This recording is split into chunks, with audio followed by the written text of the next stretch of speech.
আলাইকুম রহমতুল্লাহ। বন্ধুরা কেমন আছেন? আমি ইনশাল্লাহ ভালো আছি। এই মর্যাদকুল গোবিন্দ নলকূপ স্কিমে ছোটো একটা 3 করা মোটর দিয়ে সেচ কার্যক্রম চালায় মাঝে মাঝে। তো সেই মোটরের পানি ওঠে না, ওয়াটার সিল সমস্যা। তাই মোটরটা ওয়ার্কশপের কাজ আছে, খুলে নিয়ে যাচ্ছি। আর এই ফাঁকে একটা ভিডিও ধারণ করলাম। রবি শস্য, ধনিয়া ক্ষেত দেখেন, পেঁয়াজ, গম, ওই পাশে জব আছে, এগুলা করে। আবার ধানের সময় ধান করে। কৃষকের চাহিদা অনুযায়ী, মানুষের চাহিদা অনুযায়ী চমৎকার একটা মাঠ। পিছনে আসছে ম্যানেজার মনির ভাই। কষ্টের কাজ, গরম পড়ে গেছে, ঘামছি।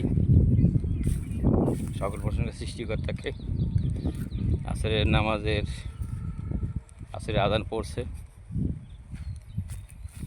ওয়ার্কশপে কাজ করতে হবে, তারপরে সিল বদলাইতে হবে।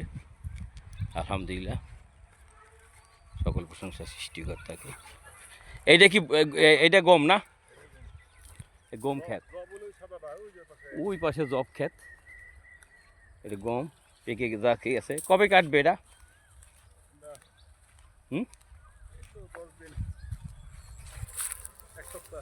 এক সপ্তাহের মধ্যে এটা গমটা কাটবে।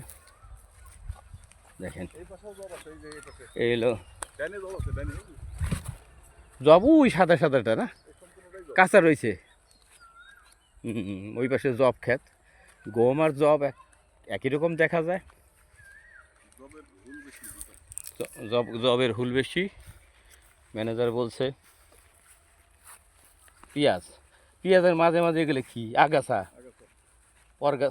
আগাছা। পেঁয়াজের দাম নেই, এই জন্য যত্ন কম। তাহলে লেবার খরচ কি উঠবে? মনে হয় না। কৃষক ফসলের দাম না পেলে কৃষকের ভোগান্তি। কৃষক বাঁচলে দেশ বাঁচবে।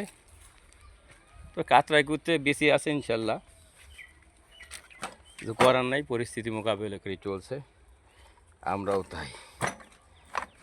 এই মোটর বসে ধরতে পারলে আগে যা দিতে পারে, সম্ভব? সেটা কি সম্ভব? দড়িটা খুব সারটা নিতে হবে। দড়ি পকেটে অন্য জায়গায় আছে, ভিডিও শেষ করতে হবে। 3 মিনিট করি, ঘেমে যাচ্ছে। পরিশ্রমের কাজ। বিএডিসির গোবিন্দ নলকূপ স্কিম এটা। মনে করছেন যে ঈদের আগে আর এই খুচরা কাজ করবো না, তা ইনারা ছাড়ছে না, আসতেই হচ্ছে। আবার ঈদের আগে পয়সা নেই, পয়সা করি খরচ করে জাকাত ফেতরা দিয়ে ম্যানেজারের পকেট খালি।